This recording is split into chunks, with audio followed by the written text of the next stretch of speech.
Salut à tous, c'est Lucas pour Hit Story et on est avec Abed El Safadi, la star montante de la boxe au Québec, qui va se battre contre Sean Archer le 13 octobre pour New Era et qui va se battre dans un combat de 6 rounds. C'est ton premier 6 rounds, comment tu te sens par rapport à ça? Je me sens très bien. J'ai fait un 4 rounds il n'y a pas longtemps. Mon dernier 4 rounds, super bien passé. À la fin du combat, je sentais que je pouvais faire même plus de rounds. J'ai regretté de ne pas avoir donné beaucoup plus, mais j'ai fait attention de ne pas trop me blesser. Ça faisait pas longtemps le combat, moins que 2 semaines. Je suis revenu à l'entraînement lundi directement après, comme ça pour me préparer bien comme il le faut pour Sean Archer. Une préparation particulière contre Sean Archer, qu'est-ce que tu penses de lui? C'est un adversaire coriace, qui n'arrête pas d'avancer. J'ai vu il prend des coups, il encaisse. Son step back, je ne l'ai pas vu du tout. C'est un gars qui fait juste foncer tout droit.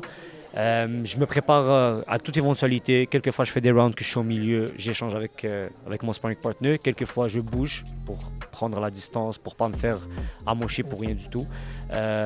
Sinon, c'est ça. Ça va être un très beau combat. Si je veux, je peux ne pas me faire toucher. Tout dépendant de mon mood cette journée-là. Je me réveille, je me dis, tu sais quoi, je vais à la guerre. C'est quoi, je ne vais pas me faire toucher. Les deux, ça va marcher pour moi. Où est-ce que tu te vois dans quelques années? Tu es encore très jeune. Dans quelques années, je me vois aux États-Unis, la vérité. Commencer déjà à boxer là-bas, faire des combats avec des grands noms. Parce que veux pas, dans ma catégorie de poids, il y a beaucoup de personnes, des grands noms. Donc, ça serait bien d'avoir la chance, avec New Era et tout, d'aller là-bas, puis commencer à boxer avec des noms beaucoup plus sérieux. C'est sûr que j'aimerais faire des camps d'entraînement aux États-Unis beaucoup plus. J'en ai fait quelques-uns. Comme il disait Alexis Barrière, le niveau c'est pas quelque chose de fou. On peut s'adapter. On est du même niveau qu'eux. Il faut juste la chance d'avoir de boxer là-bas. Et justement, tu parles de ta catégorie. Qu'est-ce que tu penses de ta concurrence dans ta catégorie au niveau local? Pour de vrai, il y a de la bonne compétition. Il y a des gros noms ici, à 135 livres quand même. Je sais que j'ai mis les gants avec quasiment peut-être plus que la moitié des gars à ma catégorie. Ça allait très bien. Mais c'est ça, je vois qu'est-ce qui se passe. Je sais qu'il y en a beaucoup qui sont montés à 140, il y en a beaucoup qui sont restés à 135. Mais la compétition juste ici, elle est énorme dans ma catégorie de poids. Ça va bien se passer. Parfait, merci beaucoup. Dernière question. On sait que tu es le frère de Gaza. Est-ce que tu vas rentrer sur un petit son de Gaza? 100%. Encore lequel? La dernière fois, je suis rentré avec Ahla ou Sahla, qui est avec un feat avec Shreeze. Cette fois-ci, je ne suis pas encore sur lequel, mais je vais voir avec quel beat je vais rentrer. Abed, merci beaucoup. Salut à tous, ici Lucas pour Hit Story. On est avec Alexis Barrière qui se bat au main event du prochain événement de New Era. Comment ça va, Alexis? Ça va bien, toi? Ça va très bien, merci. Donc là, est-ce qu'on peut dire que c'est ton plus gros test à date? Craig Lewis qui a une grosse fiche et un gros palmarès, il a déjà affronté des très gros adversaires. Oui, absolument. En fait, c'est vraiment l'adversaire qu'on voulait pour évoluer, augmenter d'étapes et affronter des gros noms, des gros tops mondiaux aussi. Donc, c'est vraiment bon de rajouter ça à mon palmarès, à moi aussi. Ton but concrètement, c'est quoi? Où est-ce que tu te vois dans 3-4 ans, par exemple?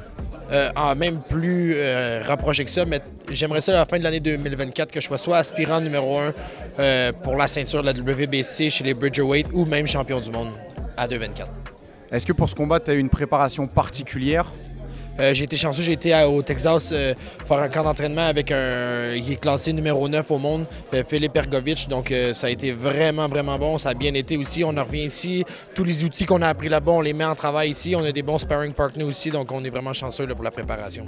Donc là, tu as pu te tester contre Ergovic, ça donnait quoi? Ça a vraiment bien été, vraiment bien été. J'ai appris beaucoup. J'ai appris aussi que je suis vraiment pas loin de l'élite mondiale, que ma place est là aussi. Donc je suis vraiment content. C'est bon pour la confiance, c'est bon aussi pour l'évolution. Est-ce qu'on peut dire que tu es le meilleur poids lourd au Québec? Sans aucun doute, je suis le meilleur poids lourd au Québec. Alexis Barrière, merci beaucoup. Salut à tous, ici Lucas pour Hit Story. On est avec Jean-Michel Poulain qui va combattre contre Kevin Ménoche le 13 octobre à New Era. Comment ça va? Ça va très bien, toi? Ça va. Aujourd'hui, c'était la conférence de presse. Tu t'attendais à voir ton adversaire ou pas? Oui, je m'attendais à le voir. J'étais en mode guerrier, on dirait. J'avais hâte de le voir. J'étais un petit peu déçu, mais bon, on va se croiser prochainement, c'est sûr et certain. Rappelons-le, c'est un combat pour le titre canadien. Oui. Est-ce que ça te rajoute une pression en plus, le fait qu'il y ait une ceinture derrière en enjeu? Je ne sais pas si on peut appeler ça une pression. Je dirais plus que ça me rajoute une motivation. Tu sais, c'est mon objectif depuis le début d'aller chercher des ceintures. Donc, c'est la première que je peux aller chercher. Fait que j'appellerais pas ça pression, j'appellerais ça plus vraiment un facteur de motivation. C'est un gros step-up donc pour toi dans ta carrière. Où est-ce que tu te vois dans quelques années? Dans quelques années, je dirais que je me vois dans le sud à siroter des pina coladas. Non, ben à vrai dire, pour elle, je fais des blagues, mais je veux dire, Je pense que les gens sous-estiment des fois que j'ai 40 ans. Fait que je sais que moi, il me reste quelques années. Où est-ce que je vais me rendre? J'ai pas d'objectif précis. Je vais accumuler des ceintures. Ça se peut que j'ai une défaite, une autre victoire, mais je veux aller chercher des ceintures mineures ici. Je vise pas nécessairement le championnat du monde puis être déçu. Je me fixe des objectifs qui sont réalistes puis je vais les atteindre. Celui-là, c'est un des premiers que je vais atteindre. C'est une première ceinture pour moi. Puis tu te bats contre un autre Québécois? Oui. C'est rare, les affrontements Québécois contre Québécois. Est-ce qu'il y a une rivalité particulière avec Kevin? Je dirais que non, j'ai pas de rivalité particulière avec lui. Écoute, j'ai rien contre lui. Je veux dire, on se bat, c'est que le meilleur gagne. Mais pour le niveau des. Moi, personnellement, ma carrière a été tirée sur un bout. Puis comme j'ai pas d'offre, ma carrière est bâtie sur des combats locaux. Donc j'ai déjà quelques victoires à l'échelle locale sur des gros combats. Donc je pense que j'ai ça de mon côté. Parfait. Jean-Michel, merci beaucoup.